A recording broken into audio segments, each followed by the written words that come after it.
Okay, we are in Shmuel Aleph, chapter 14, verse 21. Saul has just gathered the people together, and they came to the war, and we learned that the Philistines were killing themselves because there was such a craziness going on in the battlefield. So it says, next verse, 21 is where we are. So it says, "Va'ivrim ayu Philistines, ke'etmol shilshom," and so the Hebrews, the Jews, were who were with the Philistines previously, like yesterday and the day before. Asher alu imam v'chanes aviv, that went up with them into the camp around. V'gamehema liyot im Israel, and also they would be with Israel. So they turn, okay, Asher im Shaul v'Yehonatan, and they were. Sorry, I had a hay there. And Yonatan, and they were with Shaul and with Yonatan.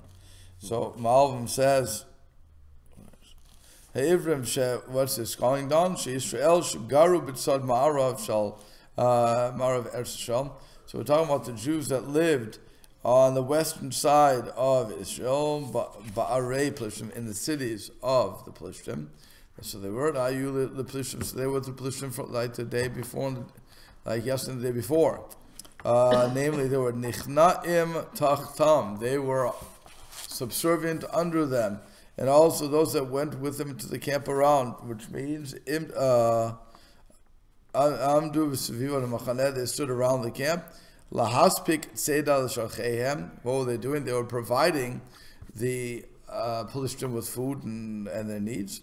Gamhema, also these people who were on the other side, Nevchu Ata, now they turned and they joined with Israel, with Shaul to help them. So you had the Philistines who had Jews on their in their territory, and the Jews at that point were, because they were subservient to the Philistines, they had to bring them the foods and they had to bring them their needs. Well, when Israel's attacking, they turn they turn coat. That's right. They turn coat on the Philistines, and they join their brethren to fight against the common enemy. In this name of the Philistines. Wait, so were the Jews that were under the Philistines? They were subservient to them. They were never on their side. No, that's not it would be like the Jews in Germany, right? Or in the concentration camps. So what happened? While they're in the concentration camps, they have to supply the Germans with the ammunitions, everything else. They're the ones who are making the stuff up, right? That's the original thing of the ghetto. There was the armory. So, yeah. Like the Venice ghetto. All the ghettos. That's the original thing that the name ghetto. No, because the ghetto in Venice was a glass manufacturing area. What? The glass forges, the ghetto, is from the old Venetian. The word there is, that's just pronouncing it, but the point was, glass manufacturing was very dangerous because they were very likely to blow up and turn big old flames. So put all the glass manufacturing in one part of the city, because it's a city in what's called Venice. It's very compacted, so put it in a canal area and put it away from the major city, and put all the Jews in there, because if they burn, no one cares. Where was in Venice? In Venice, the first. But I'm saying in Germany, the right, ghetto was also, but the ghetto was where they would make the ammunition. Right. So I'm saying that, so the Jews, by default, because they were the ones that were the workers, they were making these things for the Germans. Oh. Okay, so by default, because they were under their rule, either make them or die. That was a simple thing. So now when the Allied forces marched through, who joined with the Allied forces? The prisoners. Okay, so that's not really a turncoat, that's just defending yourself. It's not like a, what's his name? The famous turncoat we have in America? Benedict Arnold. Benedict Arnold. It's not a Benedict Arnold. Benedict Arnold. That was the original turncoat. Yeah. Okay, but it's not that. It's just that what happened was they were on the other side supplying them. So now once their brethren come in to free them, well, they turn and now they go on their side to attack the very people they're with. Yeah. Was that? Wasn't that Egypt's fear? Was that Egypt's sphere? Yes. enemy should Well, come in. well, Egypt's sphere was a separate enemy. many hundreds of years ago at this point, Right. but they were afraid that when another army comes in, Right. that the Jews would join with the other army. That wasn't a real. That would not have been a real concern originally, because when the Jews first came into Egypt, they were welcomed in as rich people, and only later on, when they started to have a lot of children, I'm thinking the word replicate, duplicate, but it's not there. Propagate. When they start to propagate and have so many children, so that's when they start to think they're going to beat us in population. If they beat us in population, they're going to take us over. That's number one. Number two is if another marauding army wants to come in, they will rebel against us and join the other side. That was really it wasn't a real concern, because if I'm part of it, it's like here, right? Let's go. Okay, I'm going to do this one more time. I'm going to get political. Okay, let's go with the illegal immigration. Okay, we have illegal immigrants, so all the people from whatever country is coming in, Mexico and so on and so forth. Why are they coming into America? Better here than it is. Because it's a better life. This is a double posture. It's a better life here. Okay, our dollar is worth more than the peso, and so on and so forth. Okay, so now what happens? The American complaint against illegal immigration, besides it being illegal, okay, besides that, is that they are taking our jobs away. Okay, which is not true. We never wanted the jobs to begin with. We gave it to them and leave me alone. But it's now what happens is they have a lot of kids. Okay, and so we're saying, oh, so the thing, it would be the same for us to say, so now if some country like Russia wants to invade, the Mexicans are going to join with Russia. And the Mexicans are saying, are you insane? We left communism, we left that because we wanted what America has to offer. We're not interested in toppling America. We want to use America and abuse America, no problem. But we don't want to join any other marauding army. We're not interested. And by the way, if we keep having a lot of kids, what we could do is take you over, which is the Muslim. The danger of the Muslim. That's how the Muslims are perceived. They're having all these kids, and there's billions at this point. So if you have that much population, just by mere population, you're going to take over. And now let's take this, by the way, to a smaller level, and let's shrink that down. Instead of micro, let's go macro. Instead of macro, let's go micro. If I'm in a shul, okay, let's say I join, let's say there's only one shul in town, Conservative, Reform, or Orthodox. You take your poison, choose your poison. Now, I'm not that group. I'm not that group. Let's make it, in my town I grew up, it was in Stoughton, Massachusetts, it's only a conservative shul when I was growing up. Now it's Chabad. But there, in my day, there was only one shul. That's it. And so what happened, and it was a conservative shul. So if a whole bunch of non-religious came in that were reform-minded, okay, they could have gone into the shul, taken over the board, and changed the constitution if they wanted to reverse that. If you have a bunch of religious fanatics, the Orthodox who come in, okay, and they want to put mechitza up, so they don't make any noise when they're there. What they do is they bring in a whole bunch of their friends, get on the board, change the constitution. If I'm an Orthodox shul, you understand what I'm saying? You just get the group, they become the majority group, they can control the situation. That's just as simple as it goes. So to say that group wants to join marauding army is foolishness. To say they want to go for the government, I would accept. Unless, of course, you start, hacking down on people, like give them a reason to join the other army. Okay, that's something else. But I'm saying the normal situation, when Egypt was doing this to the Jews, they weren't enslaving them yet. Right. They were just regular people who were everywhere. And they were. Yeah, they went from 76 to 6 million, to 2 million, 3 million people in relatively short time. So they were thinking, oh, they're going to take us over and they're going to join another army. No, take us over, yes, I understand. I would agree with that. But even then they wouldn't, by the way, because they would have said, why would we take over a system when we can just, live within it and be just tax-paying customers? We don't really care. You have to really want to run the system, okay? You know when you want to be president of the shul? When you're not president of the shul. Oh, okay. When you're not. Because you say, if I was president, I would be doing A, B, and C. And then the president says to you, it's your job, go for it. And you say, whoa. I don't want that. First you like it because you're Mr. President, you get the third aliyah. But then what happens is during services, somebody comes to you and says, Mr. President, there's no toilet paper. I'm the president. The lock doesn't work. I'm the president. I don't do toilet paper. The rabbi does. No, okay. But really, you get bothered with all the stupidity. Or best thing is, somebody comes to you in the summertime and says, Mr. President, feel my hands. I'm so cold. Air conditioning's too hot. Oh. Or in the winter, feel my hands.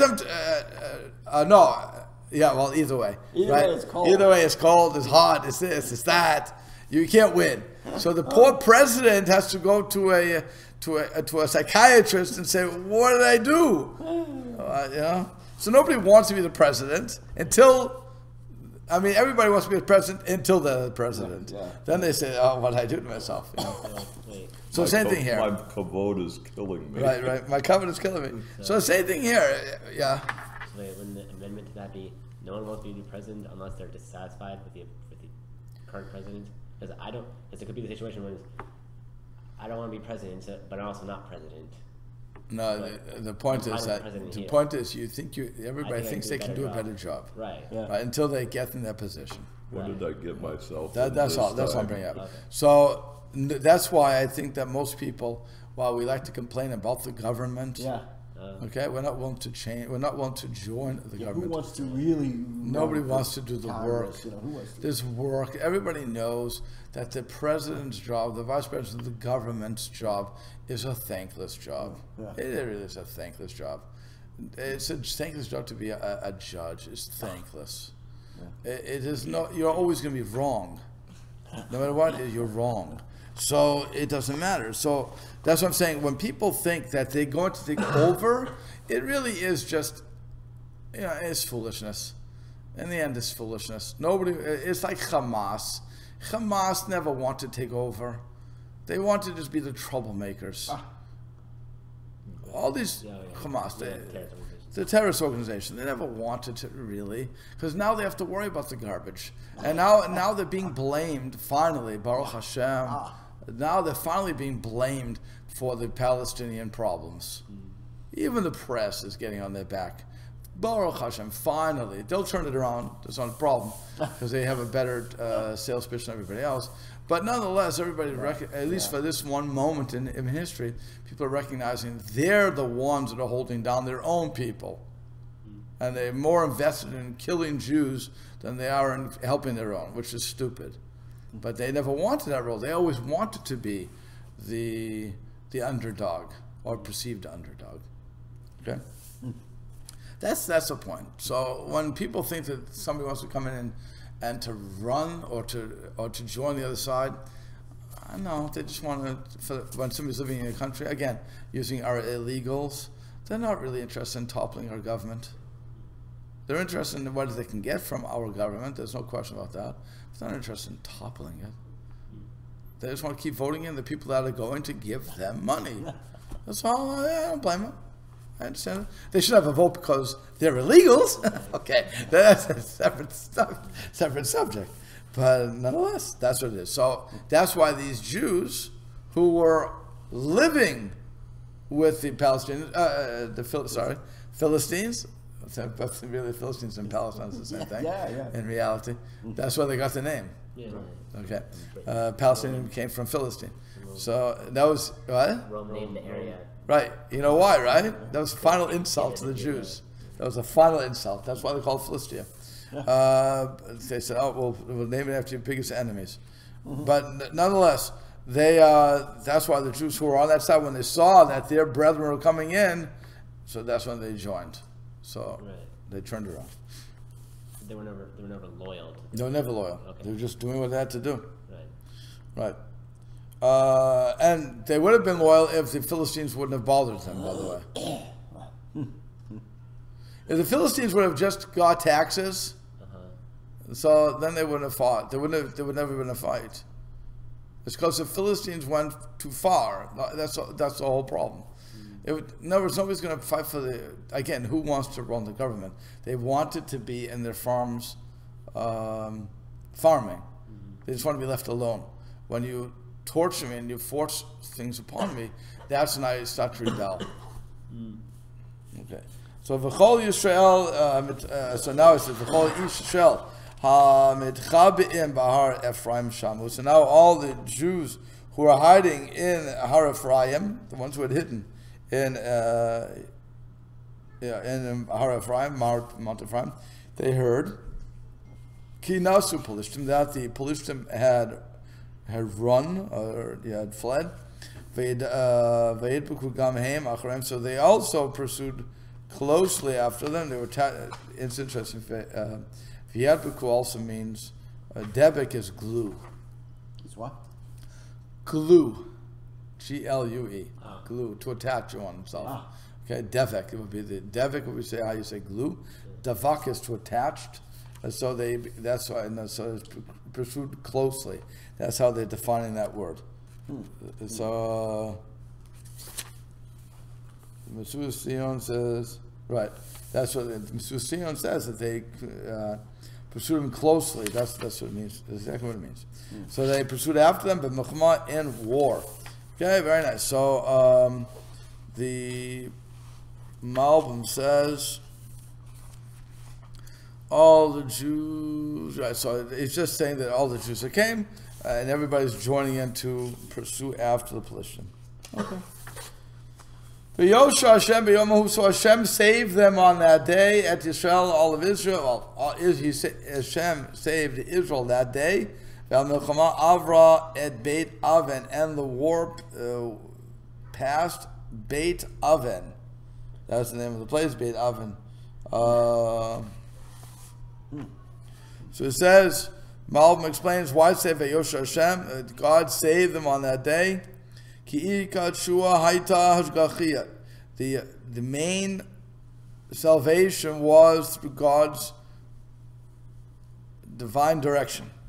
And the war passed through Beit Aven, which means Kishaba'u Beit Aven, when they came to Beit Aven, Kavar Avar HaMilchama, the war already passed over, which means stopped. Because from there, the ones who fled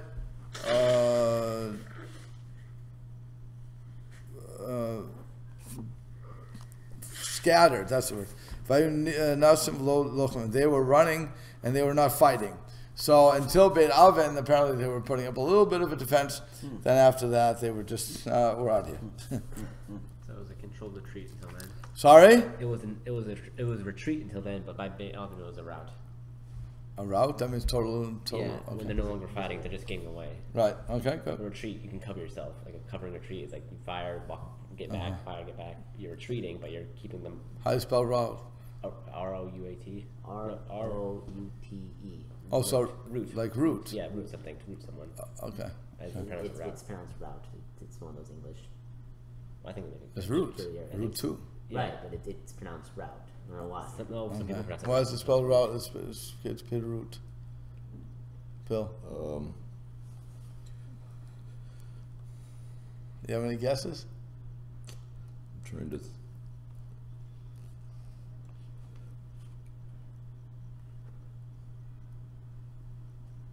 No, I'd have to look that up. Okay. Yeah, I'm curious why it would go from route to root. So V'isha shel nigash b'yomahu, and that man. See, in this we get to even look at English grammar. Right. Okay, v'isha shel nigash b'yomahu. Right, it's all encompassing. So the men of Israel pushed hard that day, or he says pressed hard. Were hard pressed on that day. Fine. V'yol Shaul ela am lemor. So Shaul.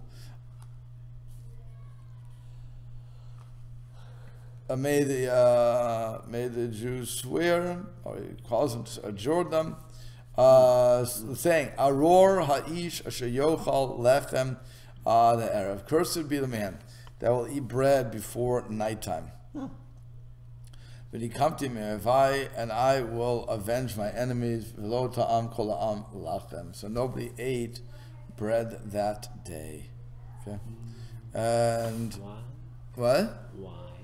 Why? What? Why did he say don't eat bread? Because they were pursuing hard and people were hungry.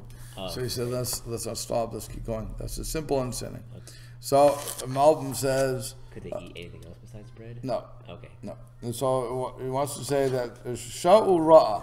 Shaul saw they came to Beit Aven, that the nation was basically stopping from the war.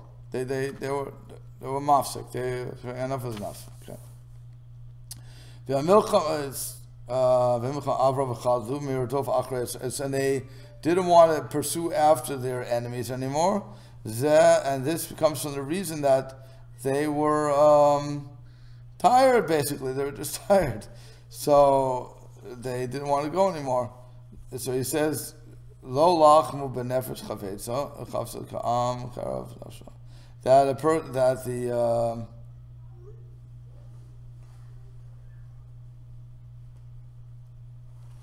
yeah. So he says lo lachma. So they wouldn't fight with a soul that's desirous of, because they're like a nation that is basically tired. They feel they're going to die. So they are so rock. He said, but he says to them, no, well, let's push on so that we can get rid of these enemies. It's not a time to slack off. Let's just go. And so he adjures them. He makes them swear that nobody's going to eat in order to establish, in order to get rid of the enemy. And so they fast on the day. And that's why, because in the time of distress, that's when we fast. And now that they were saved, so the Jews wanted to eat because according to the halacha they could, right? Once Hashem saves us, we can eat. In the time of distress, we don't eat because we're praying to Hashem to save us and so on and so forth. But here, once we're saved, and that's why it starts by Vayosha Hashem, that Hashem saved them. So they said, okay, now we can sit down and have a meal. So he says, no. That's when Shaul said, don't eat, because it's still not a complete salvation until we make the enemies go totally away. So that's when he says, cursed be the people that eat in that day, which the Svar was Shalo Gezer Rak Achilat Lechem. So he didn't only declare against not eating bread, which would have been a proper meal, but not even a little bit of eating, and not on something that's not bread, like fruit and so on and so forth. He wanted to get rid of the enemy. So they shouldn't turn to preparing the meals, and then not run after their enemy.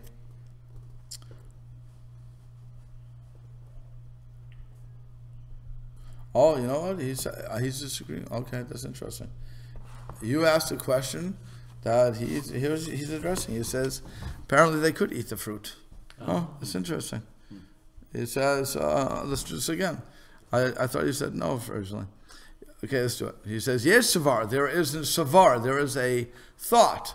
Shalo gazer rak alachil lechem. That the person, that he only make a decree against eating bread. Why? Because that would be a sudas karoi. That would be a proper meal. Okay, when I have bread, I'm sitting down to eat. I'm not running around. Okay, and that thought would say lo al ti'imat lechem but not talking about tasting a little bit of food. And certainly not something that's not bread.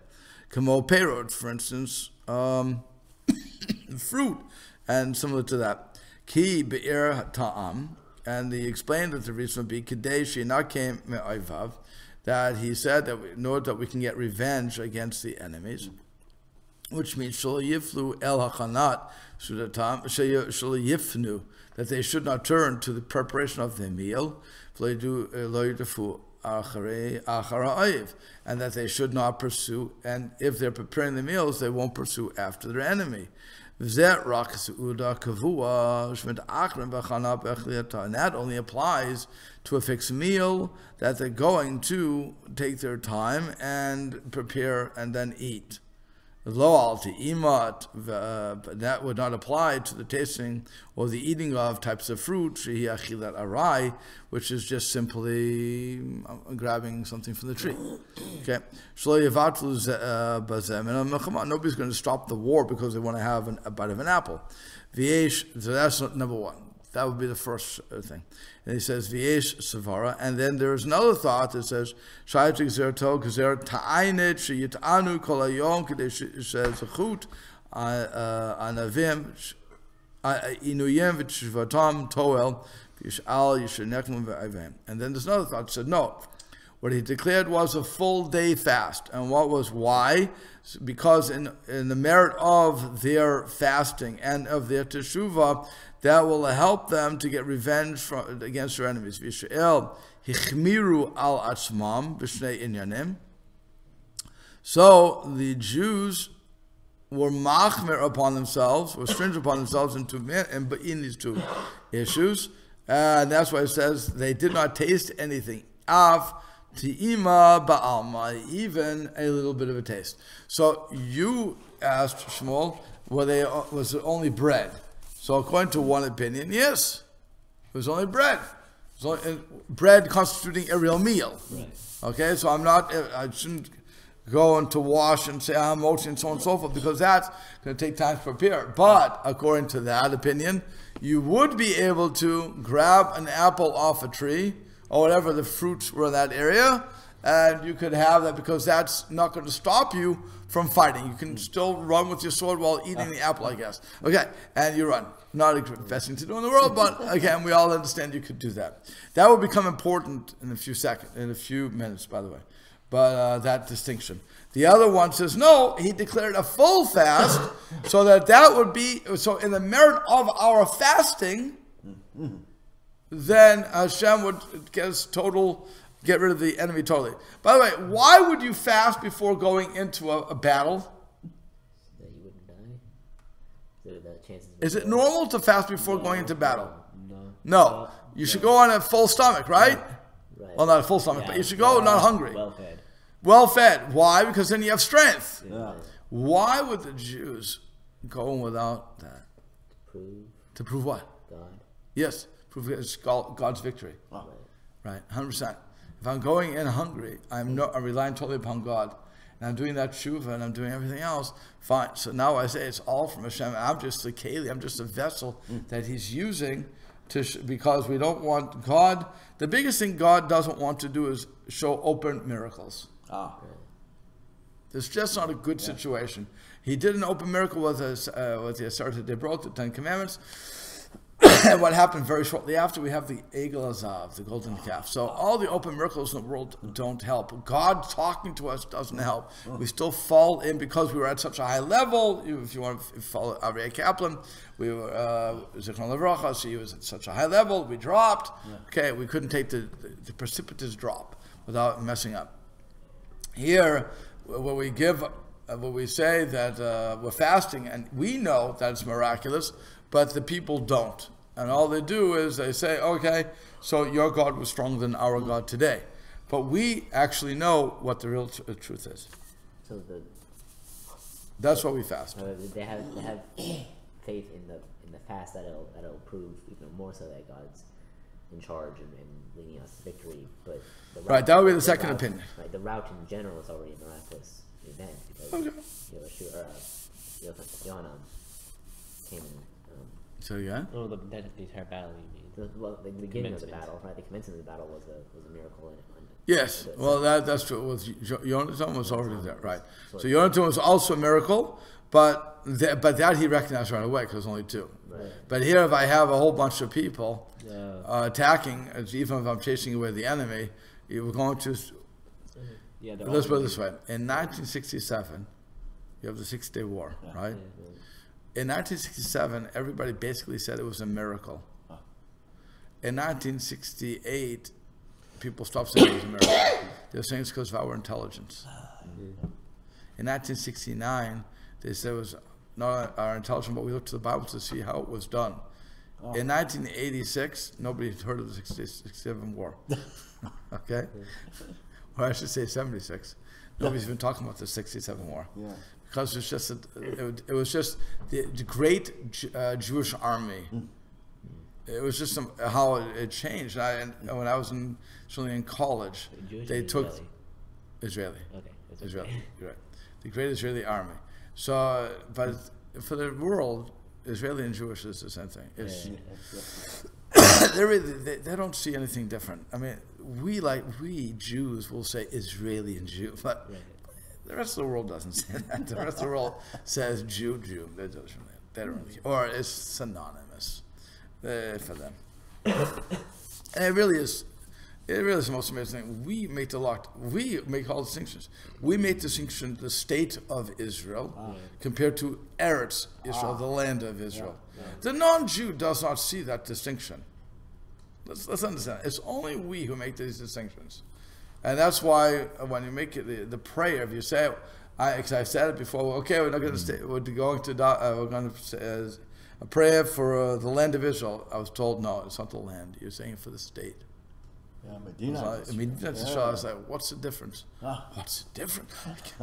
They get all excited. No, it's not different. Either I'm davening for the place that Hashem gave me, or you're looking to and holding up. 31 minutes, nobody's listening. You're looking up and praising the state giving to us by the UN. I rather praise a place given to me by God than the UN. Thank you very much. But in order to give into the crowd, you say Medina to Israel and you leave it alone. But it's foolishness. I'm praying for a state. I'm not praying for a little, what do I care about a state? I'm praying for my homeland, which is Eretz Israel, not Medina Yisrael. Interesting. Yeah. Okay? I don't care about the Medina. Medina Yisrael, in other words, Israel is Israel. connotates the modern political Right. state. Correct. And again, if you ask the non-Jewish person out there, they'll say the state of Israel, but they mean Israel. Yeah. I'm going to Israel. When they go to Israel, they don't think, the state. They think the land where Jesus walked. Okay? If I talk to a Muslim, it's where Muhammad took off. That's where it was. Whatever the Mishigas they have there. He went on the rock and woo to heaven. I don't know what happened with him. I don't know all these Mishigas that they come up with. Okay. And this is where Jesus was crucified. Was he crucified in Israel? Yeah. So there's where he was crucified. There's where he was dragged. This is all it is. They don't think, Medina Israel. Who thinks? Only we. So I want to understand that. Okay. It's only we who make the distinction between Israelis and Jews. Right. Yeah. No such thing. For the regular world out there, no. I'm sorry. And I challenge the regular world to tell me I'm wrong. The non-Jewish world, I challenge you. Tell me I'm wrong.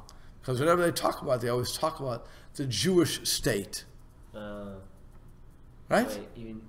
Are there other sects in the army besides Jews? Of course there are. You have the Druze, you have you have Christians, you have Arabs. Yeah.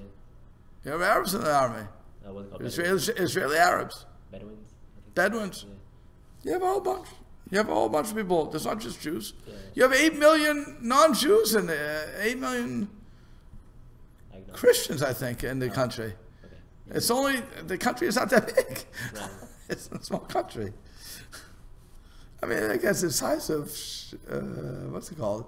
New Jersey? I mean, it's nothing. And a lot of it's desert. Yeah. Okay. So you're in concentrated areas. You know, it's crazy. It's what people think. Okay. And it's the 5th largest economy in the world. Baruch Hashem. There you go. Okay, we're the first? I'm guessing we're the first. Yes. Yes, okay. Yeah. Hoorah. Huh? Say hoorah, America. Right. Israel has a larger economy than Russia. Oh, really? Yeah. I read that, yeah. Yeah. There you go. You can't believe these things. Yeah, okay, let's go on. So, but that's what I'm saying. So that's what you have to look at. So one opinion will go with you, that they could eat something, and the other opinion says no. He made it full fast. Bottom line is, though, that the people decided they weren't going to eat anything for whatever reasons. Okay. Now what happens? Now the whole land of all the land they came to, all the people of the land came in. And there was honey on the ground, on the face of the field. Okay, so apparently Rash explains that honey stalks grew in Israel. I don't know what he's talking about, but honey stalks. Stalks of honey. I don't know what Could it that be means. a sugar cane? What? Could that be a sugar cane? Oh. Okay. Could be. I don't know. It doesn't. I'm not sure what it would be. Interesting. But Sweet stalks. It's like a candy. also here. Oh, clump of sugar cane. It says, yeah. There you go, sugar cane. That's what it says. Yeah. Yeah, it says that. Oh. Rashi explains that all the people of the land came into a clump of sugar cane. Interesting. There you go. Interesting. According to what? How big is this big marsh, I guess? I have no idea.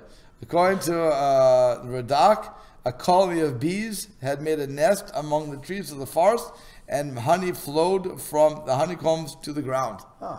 Oh. So yeah, it's going to make more sense, by the way, with that than the sugar cane for the ensuing party, Yeah. for the ensuing story. So Where does sugar cane grow? Is it like tropical area? No, marshland. Marshland, he's saying. Like Marshland, cat, yeah. If he says it's marshland, I'll take it over for. cattails, cattails. They don't. They warmer areas, but cattails. Cattails grow. Big tall things with the big balls at the end. Like They look like corn dogs. they look like corn dogs, but they grow.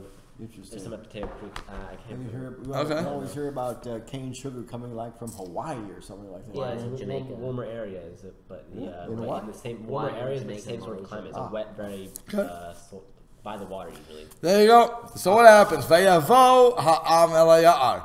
So the nation came to the forest. Apparently there's only one forest. Vine helech devash, and there was a flow of honey. Ve'ed masigeto al pi, but nobody put their hands to its mouth. Ki yarei ha'am et hashvur, because the nation feared the oath.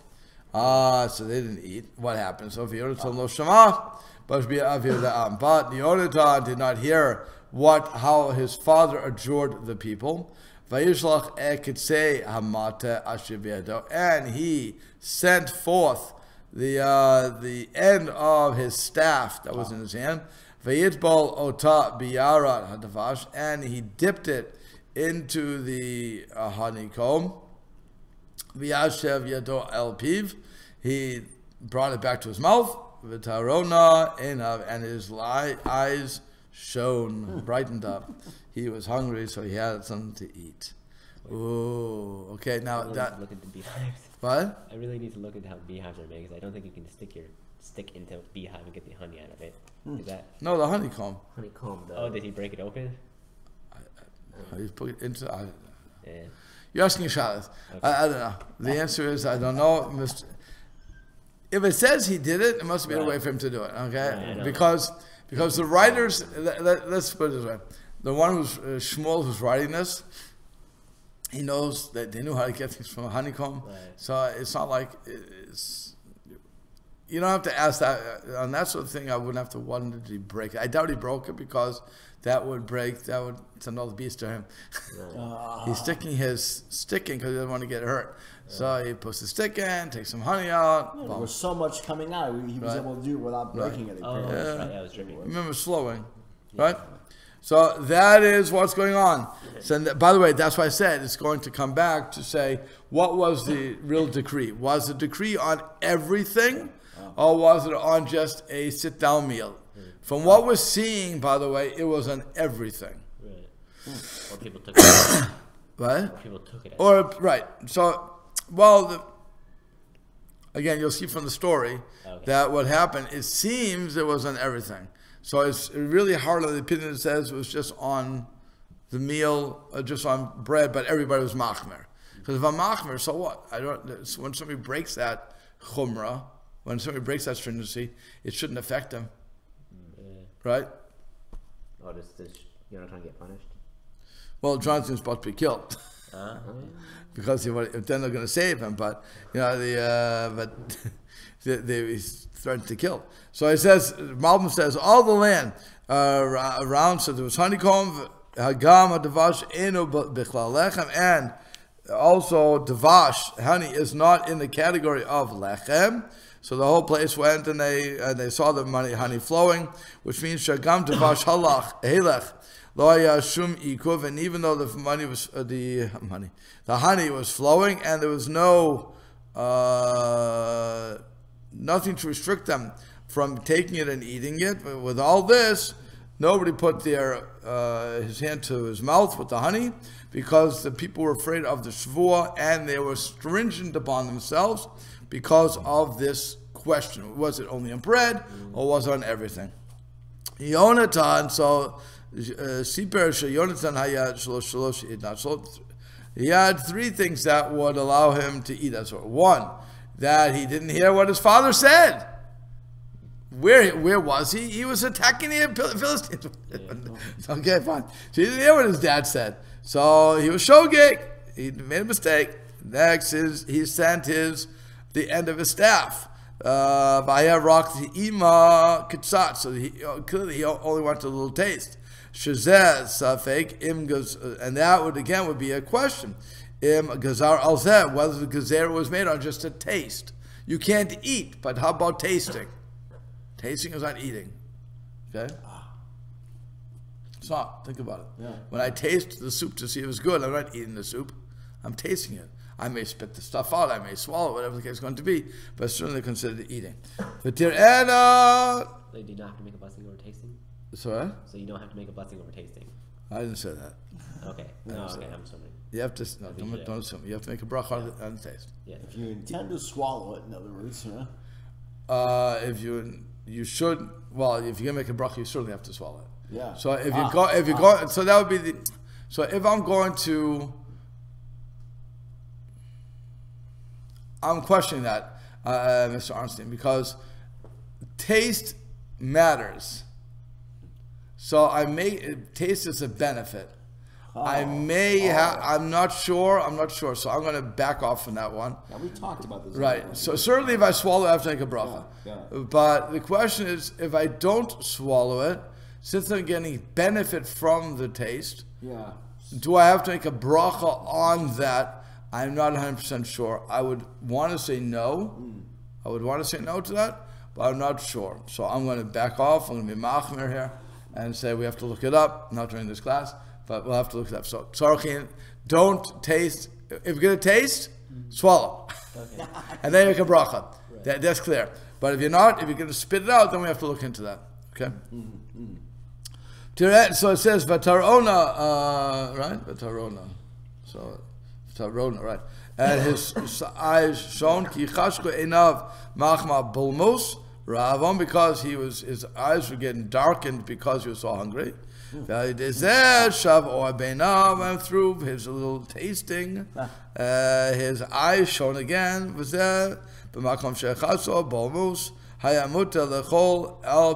And from here we find that if somebody is about to faint from hunger, and this was a famous thing for Rosh Yom Kippur, that you can feed them al piyadin, not a problem.